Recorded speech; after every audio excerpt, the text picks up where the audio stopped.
दार्जिलिङका समकालीन नेपाली कविताबारे सुरु गर्दाखेरि विशेष गरेर हामी यस क्षेत्रमा बसोबास गर्ने जाति, भाषा, संस्कृति अनि सामाजिक संरचनाको पनि हामीले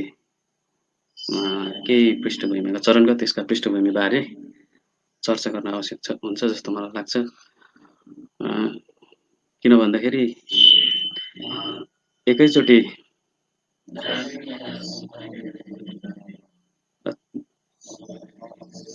पात कुनै पनि एउटा रुखको शुद्ध टुप्पाबाट मात्रै कुरा गर्दाखेरि चाहिँ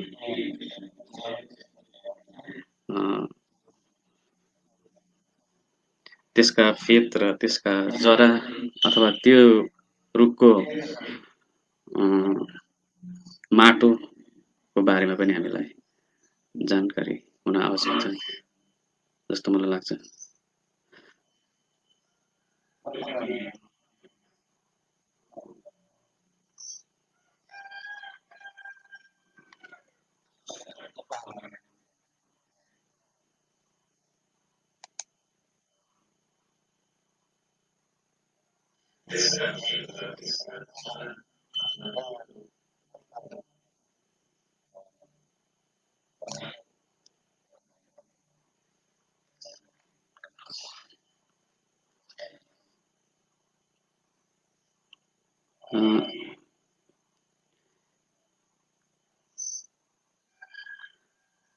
दार्जिलिङका नेपाली कविताबारे चर्चा गर्दाखेरि यहाँको भौगोलिक अवस्थान, यहाँ बसोबास गर्ने जाति जनजाति भनौँ अथवा यस भूक्षेत्रका सांस्कृतिक पृष्ठभूमिहरू पनि त्यसले पनि महत्त्व राख्छ जस्तो मलाई लाग्छ। किन भन्दाखेरि दार्जिलिङमा बसोबास गर्ने नेपाली जातिको सम्बन्ध अथवा यसको इतिहास सिक्किम, नेपाल अनि भुटानको विशेष विभिन्न किसिमका सन्धिहरूसित पनि यसको सम्बन्ध रहेको देख्छौँ र अनि ती कुराहरूबाट नेपाली भाषा अथवा साहित्य कुनै न कुनै रूपले प्रभावित भएको हामी देख्दछौँ। विशेष गरेर यहाँ बसोबास गर्ने नेपाली भाषी विभिन्न जात जाति लिम्बू, मगर, तामाङ, लेप्चा आदिको लागि जनसम्पर्कका भाषाको रूपमा नेपाली भाषा एउटा माध्यम भाषा भएपछि त्यही भाषाको माध्यम यहाँको साहित्य लेखनको सुरुवात भएको हामी देख्दछौँ। यस कारणले गर्दाखेरि आजको समकालीन कविता लेखनसम्म आइपुग्दा त्यसको प्रभाव र परिणति पनि नेपाली कवितामा परेको हामी देख्दछौँ र त्यो माटोबाट हुर्केर आएका जुन चाहिँ कविता अथवा साहित्य छ त्यो साहित्यले समकालीन नेपाली कविताको एउटा आफ्नै स्वरूप र विशेषता बनाएको हामी देख्दछौँ। यहाँका मूल भाषीको रूपमा लेप्चा जातिलाई मानिँदै आएका छन् अनि ती लेप्चा जाति सँगसँगै देखा परेका लिम्बू र मगर जातिको प्रसङ्ग पनि यहाँको इतिहास अथवा यहाँको मौखिक इतिहासले बताउँदछ र त्यसपछि यस क्षेत्रमा ब्रिटिस उपनिवेशकहरूको आगमनपछि चाहिँ यस भूक्षेत्रमा पारेको प्रभावले पनि यहाँका जाति अथवा यहाँका संस्कृति, यहाँको भाषा र यहाँको साहित्य प्रभावित भएको हामी देख्दछौँ र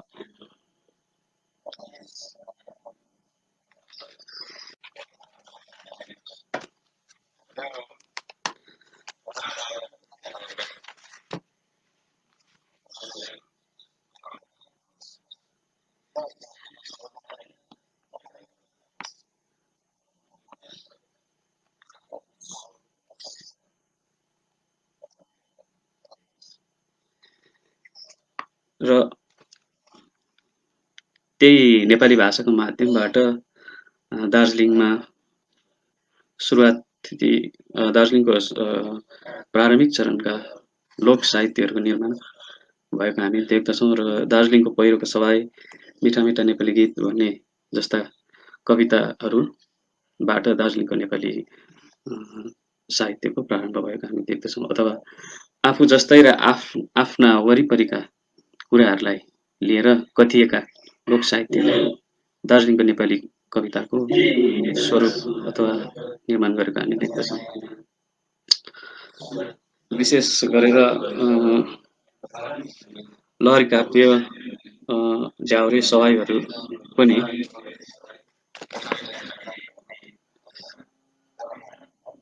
ले पनि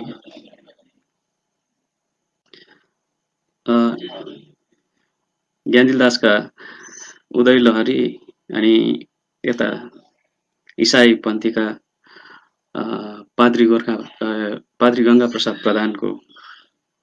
विभिन्न किसिमको गोर्खे खबर कागजको माध्यम प्रकाशित निबन्धहरूले पनि दार्जिलिङको नेपाली साहित्यको प्रारम्भिक चरणमा विशेष योगदान पुर्याएको हामी देख्दछौँ। र त्यसपछि यता चाहिँ विशेष के अरे पारसमणि प्रधान, सूर्यविक्रम ज्ञवाली, पण्डित दलिन्दर कोइरालाहरूको आगमन भएपछि चाहिँ यहाँनिर विशेष जातीय छन्ददेखि शास्त्रीय छन्दको कविताहरूको रचनाहरू पनि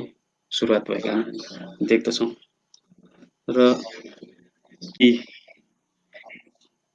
यस धारामा लेखिएका कविताहरू विशेष गरेर नीतिवादी धारा भनेर समालोचकहरूले चर्चा गरेका छन्। र यसमा पनि विशेष गरेर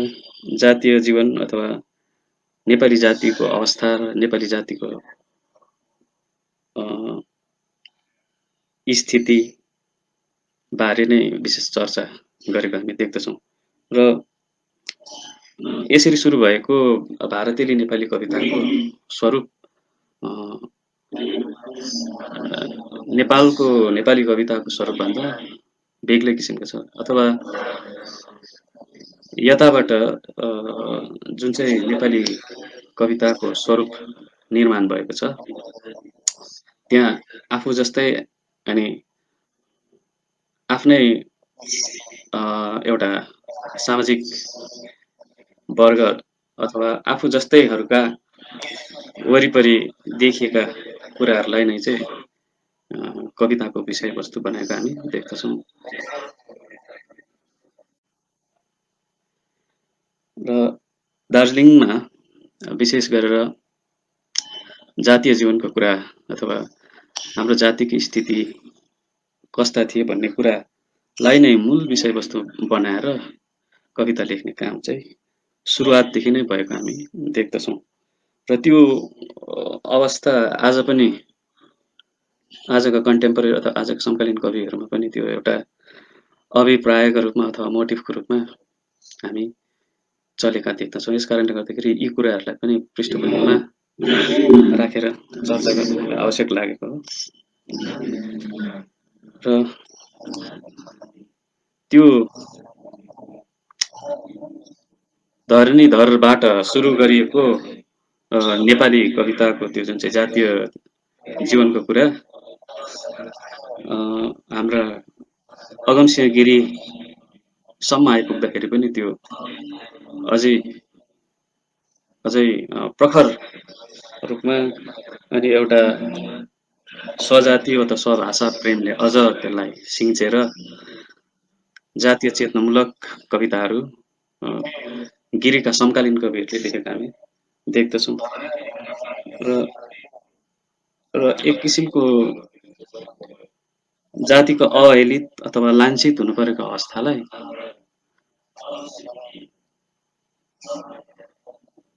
कविहरूले आफ्नो विषयवस्तु बनाएको हामी देख्दछौँ। र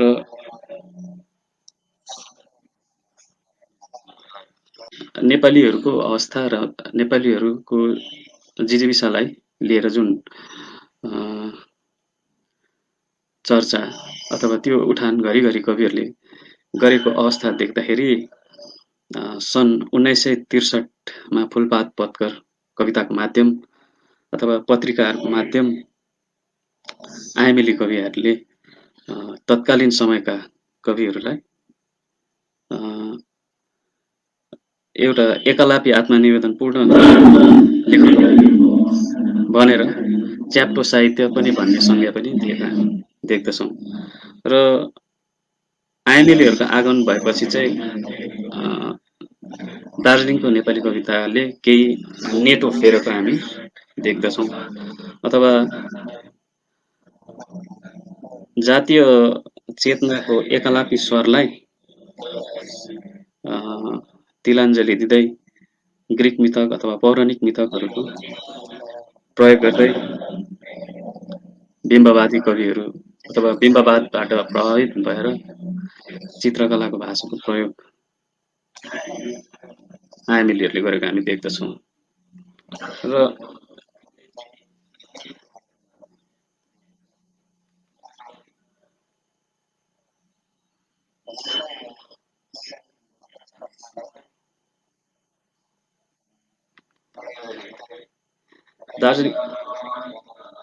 दार्जिलिङका कविताको बारेमा समालोचक अवि सुवेदीले एउटा राम्रो कुरा कोड गर्नुभएको छ है, त्यो कुरा म यहाँ गर्न चाहन्छु। उनले भनेका छन् कि दार्जिलिङका कविताहरूको एउटा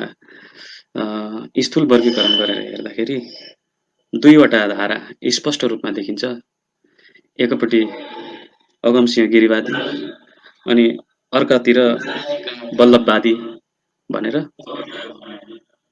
उनले चर्चा गरेका छन् र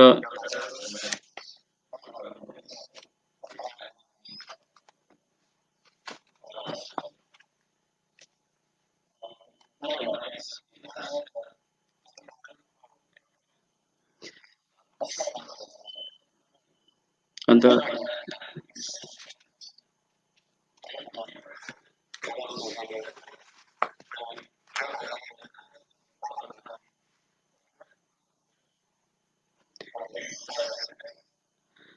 र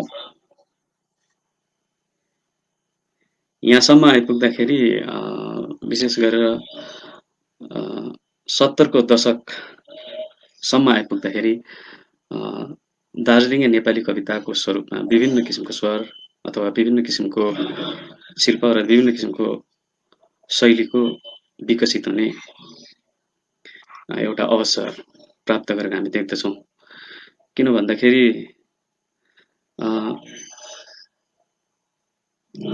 यो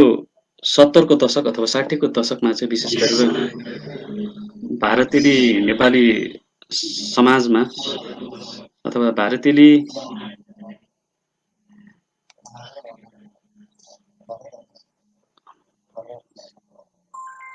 60को दशकमा आएर चाहिँ यो समकालीन भन्ने शब्दको प्रयोग चाहिँ विशेष रूपमा भएको हामी देख्दछौँ र भारतीय समाजमा नै विशेष गरेर हिन्दी साहित्यको सन्दर्भको कुरा गर्दाखेरि पनि यहाँनिर यो समकालीन शब्दको प्रयोग विशेष रूपमा गरेका हामी देख्दो रहेछौँ र यसलाई समकालीन मान्ने आधार के रहेछ भन्दाखेरि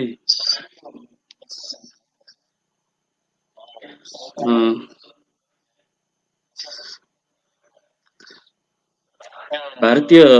समाजमा चाहिँ विशेष गरेर स्वतन्त्रतापछि घटेका विशेष दुईवटा घटनाहरू क्रमैले महत्त्वपूर्ण मानिँदो रहेछ। त्यो चाहिँ के हो भन्दाखेरि विशेष गरेर सन् 1962 र सन् 1965मा भारतले चीन र पाकिस्तानसित जुन एउटा युद्ध गरेको थियो, यस घटनापछि भारतीय समाजमा आएको जुन चाहिँ आर्थिक, सामाजिक र सांस्कृतिक परिस्थितिले जुन समुच्च रूपमा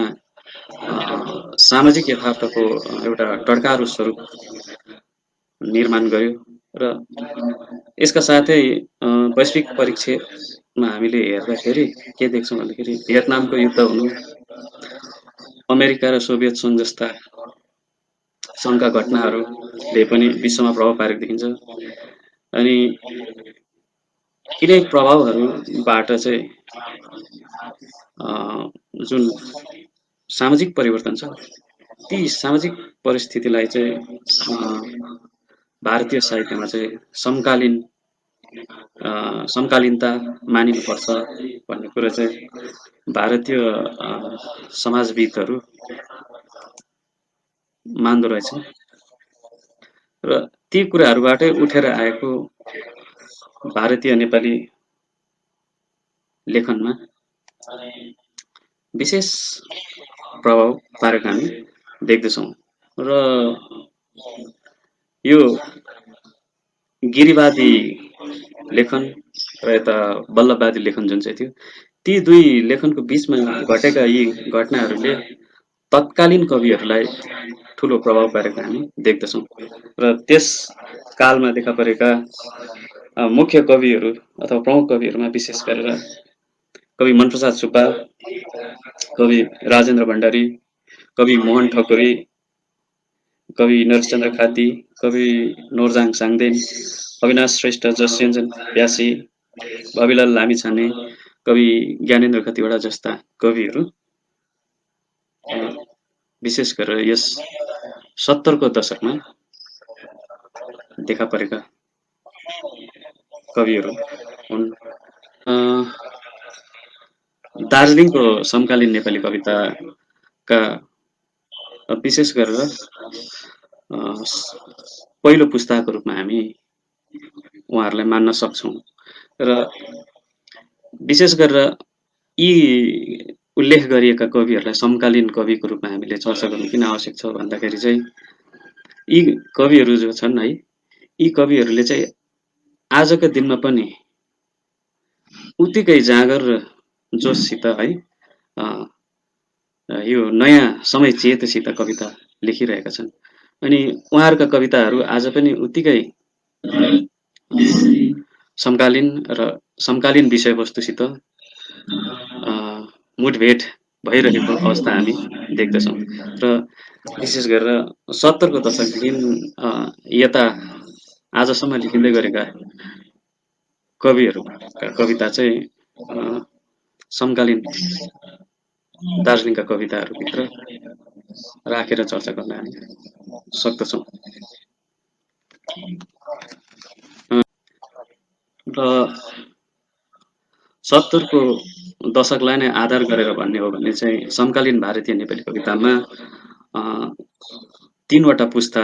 अथवा 3 पुस्ताका कविहरू निरन्तर रूपमा ऊर्जाशील भई लेखिरहेका छन् र अघि पनि भने मैले विशेष गरेर पहिलो पुस्ताको रूपमा हामीले मनप्रसाद सुब्बा, राजेन्द्र भण्डारी, मोहन ठकुरी, नोरजाङ साङदेन, नरेशचन्द्र खाती, जसयोञ्जन व्यासी, ज्ञानेन्द्र खतिवडा जस्ता आदि प्रवृत्ति कविहरूलाई राख्न सक्छौँ भने दोस्रो पुस्ताको रूपमा विशेष गरेर 80 को उत्तरार्ध अनि 90 को पूर्वार्धमा देखा परेका कविहरू विशेष कवि सञ्जय बान्तवा, सुधीर छेत्री, उदय केवलचन्द्र लामा, रेमिका थापा, जय क्याक्टस, सुमन बान्तवा जस्ता कविहरू हामी देख्छौँ भने उसरी नै 90 को उत्तरार्ध अथवा सन् 2000 को दशकको पूर्वार्धमा तेस्रो पुस्ताको रूपमा देखिएका कविहरूको रूपमा चाहिँ विशेष गरेर कवि भूपेन्द्र सुब्बा, टिकाबाई, राजा पुन्यानी, मिलन बान्तवा, पवित्र लामा, मनोज बोगटी, निरज थापा, सुरज रोसरी, ज्ञानेन्द्र यक्सो, शरण मुस्कान, पुष्कर सिंगर, विनोद प्रधान, उमेश खरिया, सतीश छेत्री, कर्ण बिराल, लेखनाथ छेत्रीसम्म चाहिँ यहाँ चर्चा गर्न सकिन्छ र हुन त म यो नामहरू सबैको नामहरू यहाँ उल्लेख गर्दाखेरि नामकै मात्रै एउटा लिस्ट तयार पार्नु भने समकालीन लेखनमा लागि परेका कविहरू धेरै छन् जसको मैले यहाँ नाम लिन, तर नाम नलिए तापनि ती कविहरूका कविताहरूमा पनि यो समकालीन समय चेत चाहिँ उत्तिकै समकालीन विषयवस्तुहरूलाई लिएर लेखिरहेका कुराहरू हामी देख्दछौँ। र अब म विशेष गरेर यी 3 पुस्ताको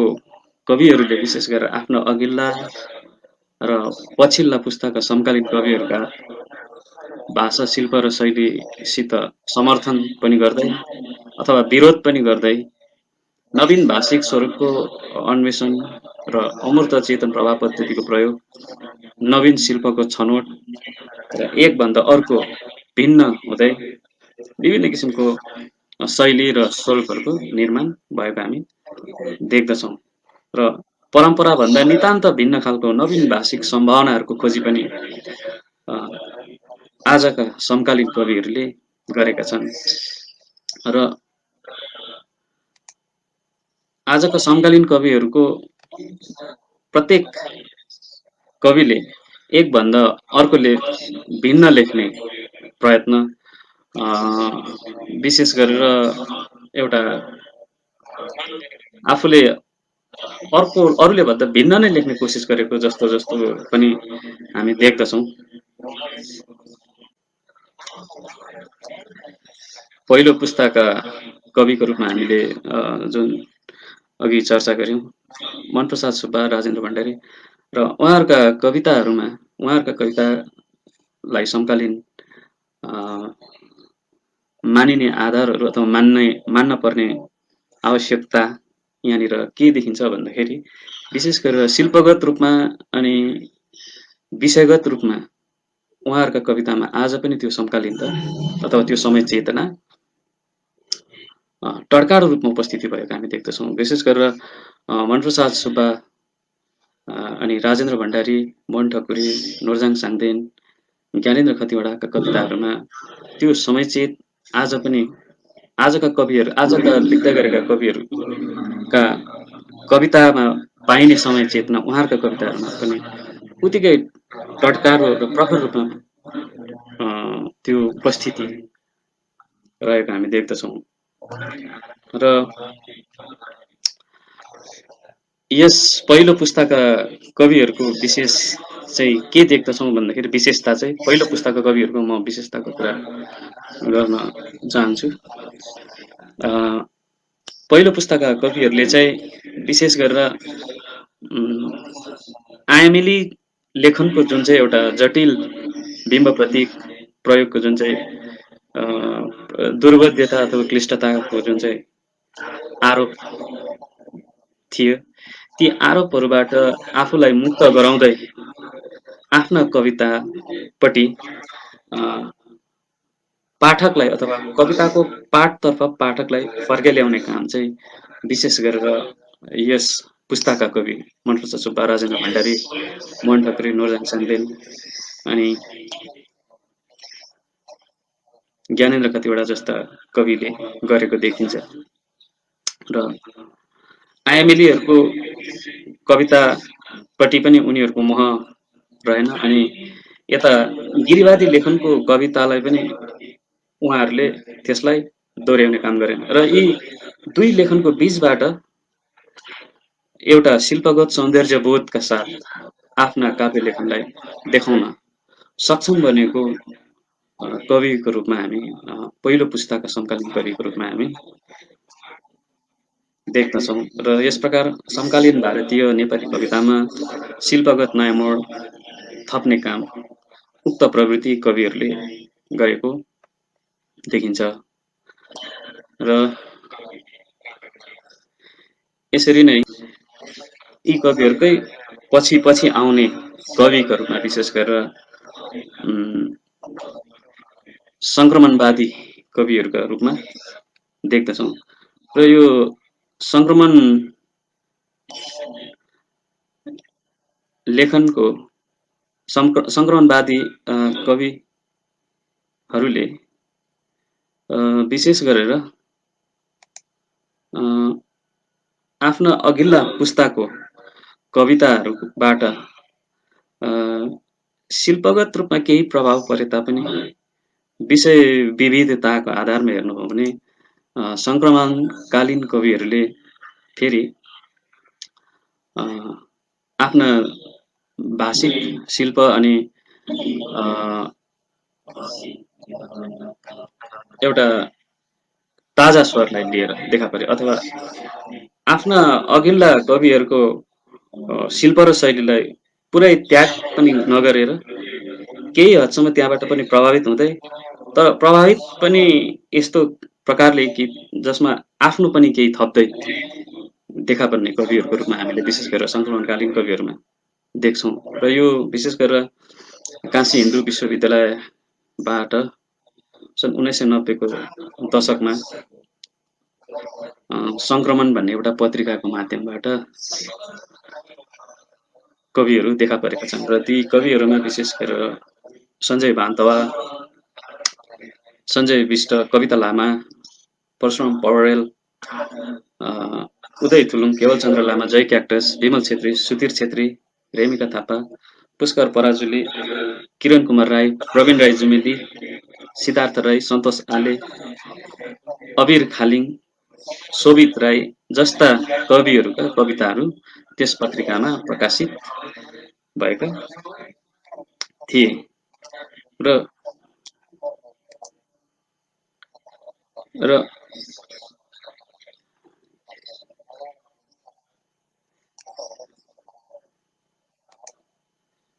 र समकालीन भारतीय नेपाली कवितामा यस सङ्क्रमणकालीन कविहरूको विशेषता चाहिँ के रहेको देख्छौँ भन्दाखेरि, प्रत्येक कविहरूको शिल्पगत जुन बान्की छ, त्यो बान्की एकभन्दा अर्को भिन्न भएर देखा परेको छ। जस्तो कि सञ्जय बान्तवाका कविता यता केवलचन्द्र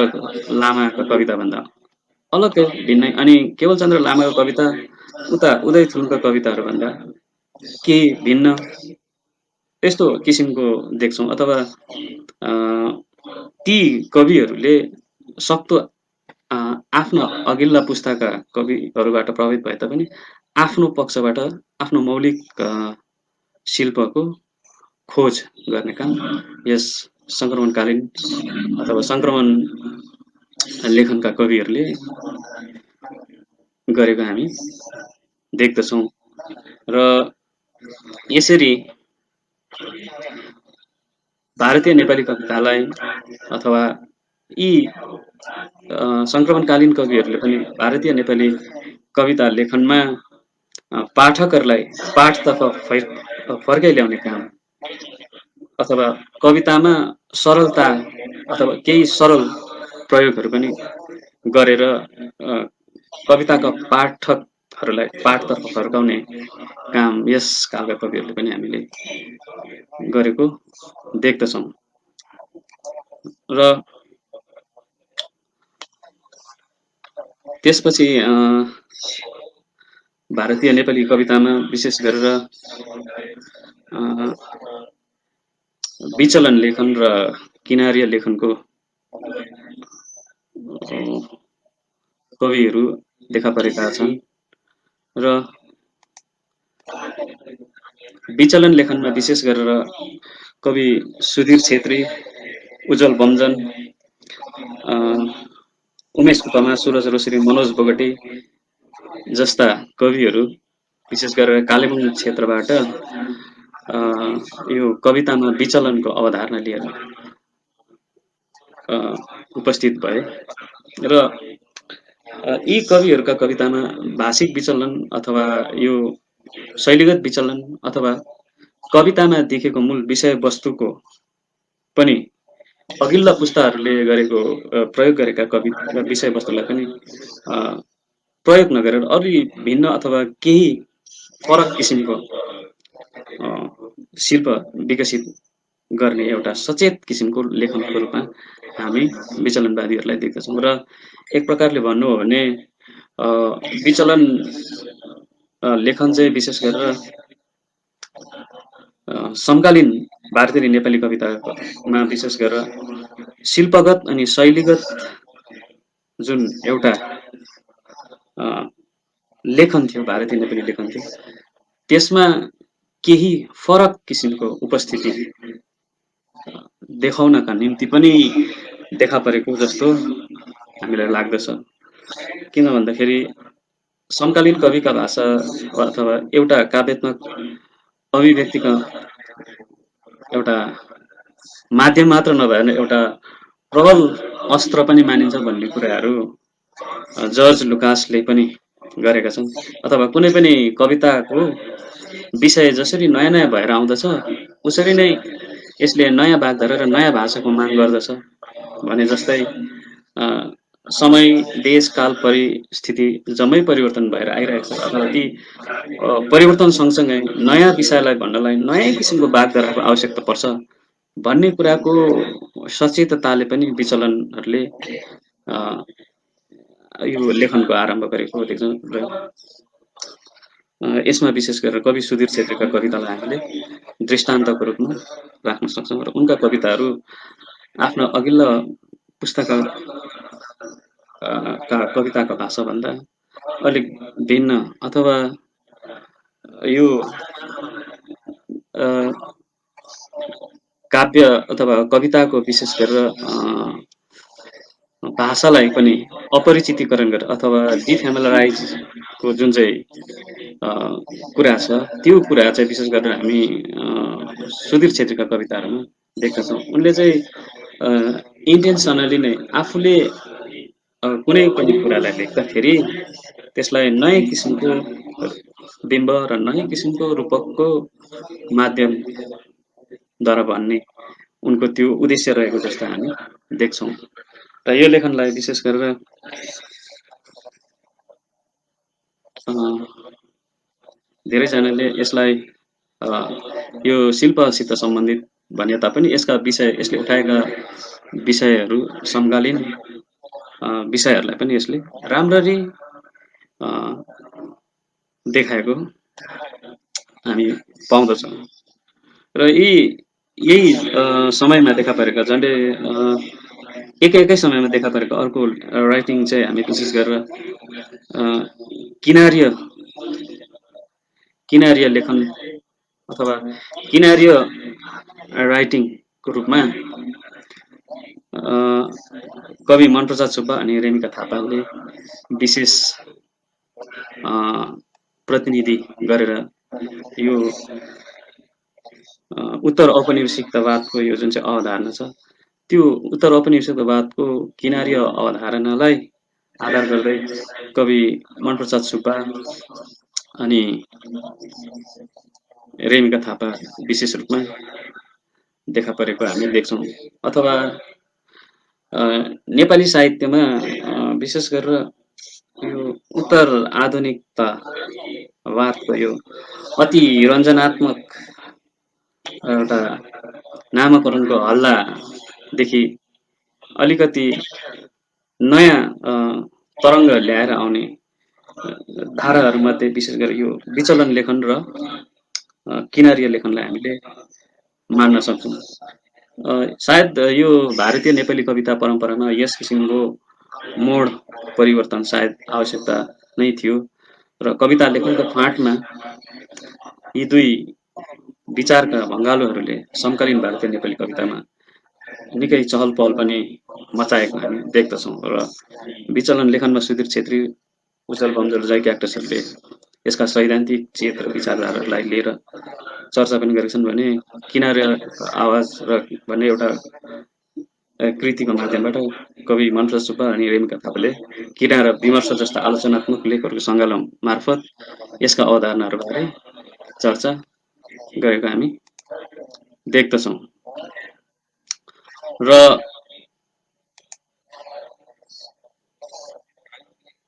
अहिले आएर जुन चाहिँ 2000को दशक यता तेस्रो पुस्ताको रूपमा देखिएका कविहरूमा विशेष गरेर हस्तक्षेपी लेखन अनि समावेशी लेखन पनि सँगसँगै 2010को दशक पछि देखा परेका यी कविहरूमा हस्तक्षेपी लेखन र समावेशी लेखन देखा परेका छन् र त्यसमा विशेष गरेर हस्तक्षेपी कविको रूपमा राजा पुन्यानी टिका भाइ भूपेन्द्र सुब्बा मनोज बोगटी, लेखनाथ छेत्री जस्ता कविहरू थिए भने समावेशी लेखनमा ज्ञानेन्द्र यक्सु, प्रवीण खालिङ, निरज थापा, सुरज धड्कन, योगेश पन्त, सतीश प्रधान, प्रकाश साङ्खेल जस्ता कविहरू देखा परेका छन्। यो हस्तक्षेपी र समावेशी लेखनबारे चाहिँ आफैले चर्चा गर्दा अलि असुविधा पनि हुन्छ होला, र पनि आफ्नो कुराहरू अलिकति राख्न चाहन्छु। विशेष गरेर हस्तक्षेपी लेखन चाहिँ विशेष गरेर यो मार्क्सवाद अथवा मार्क्सवादी लेखनको छाया यसमा केही हदसम्म रहेका हामी देख्दछौँ, अथवा यसलाई हामीले सोझो रूपमा प्रगतिवादी लेखन पनि भनिहाल्न नमिल्ने, अनि मार्क्सवादकै मार्क्सवादी लेखन पनि यसलाई भनिहाल्न नमिल्ने, तर त्यसबाट प्रभावित भएर एउटा आफ्नो किसिमको डिस्कोर्स यसले निर्माण गरेको छ र समाजका विभिन्न किसिमको अराजकताहरूप्रतिको ठाडो एकदम विरोध, अथवा यो त्यसको शिल्प र शैली पनि अलिक आक्रोश, र यसका शिल्प र शैली पनि अलिकति आक्रामक किसिमको पनि हामी रहेको देख्छौँ। र यसरी हेर्दाखेरि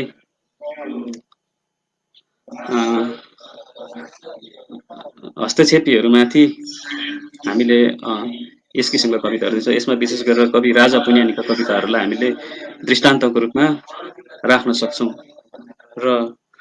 समावेशी लेखनको कुरा गर्दाखेरि चाहिँ अब यो लेखन हामीले सुरु गरेका हौँ, यसमा विशेष गरेर ज्ञानेन्द्र यक्सुका कविताहरूलाई हामीले दृष्टान्तको रूपमा समावेशीहरूको विशेष अवधारणा चाहिँ नेपाली कवितामा विशेष गरेर जुन कुराहरू चाहिँ असमावेशी छन् ती कुराहरूलाई पनि समावेश गर्ने, अनि एक प्रकारले यो सांस्कृतिक लेखनको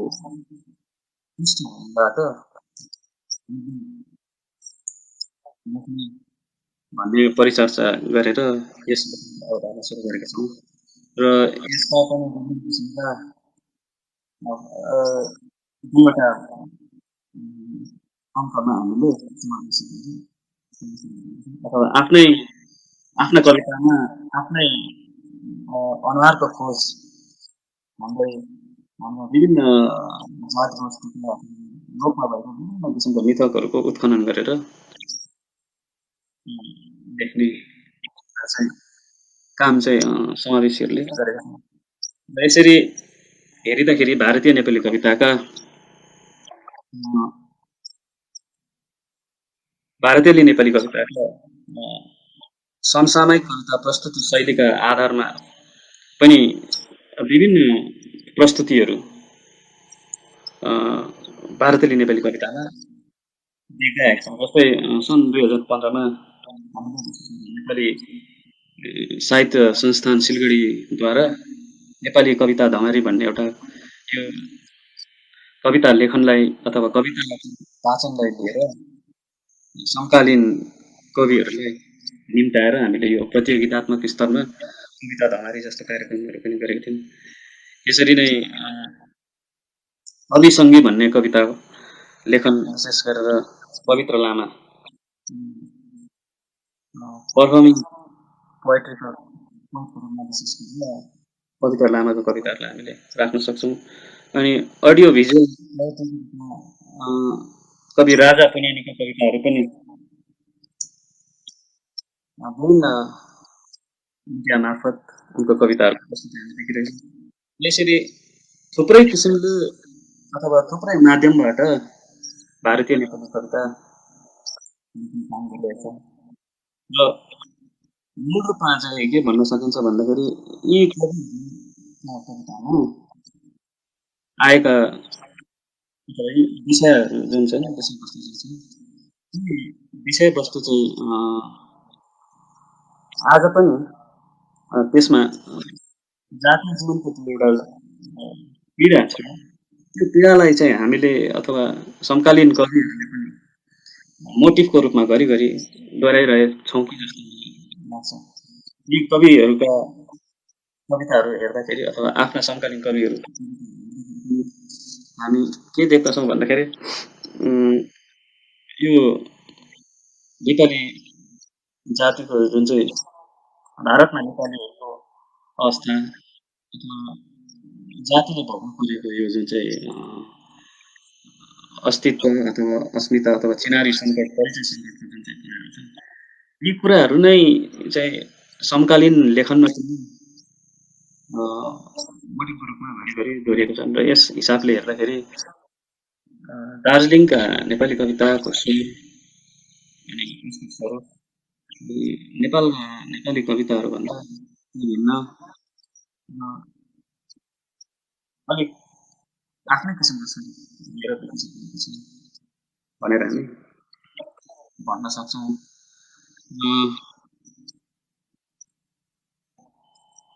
यहाँ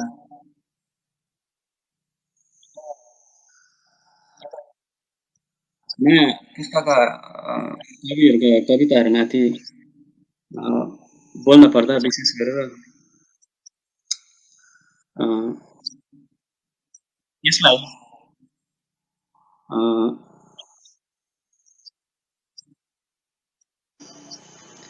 अ, प्रस्तुतिका आधारमा अथवा भनौँ प्रयोगका आधारमा पनि यसलाई अलग अलग छुट्याएर पनि यो समकालीन नेपाली कविता भारतीय नेपाली कवितालाई अध्ययन गर्न सक्छ।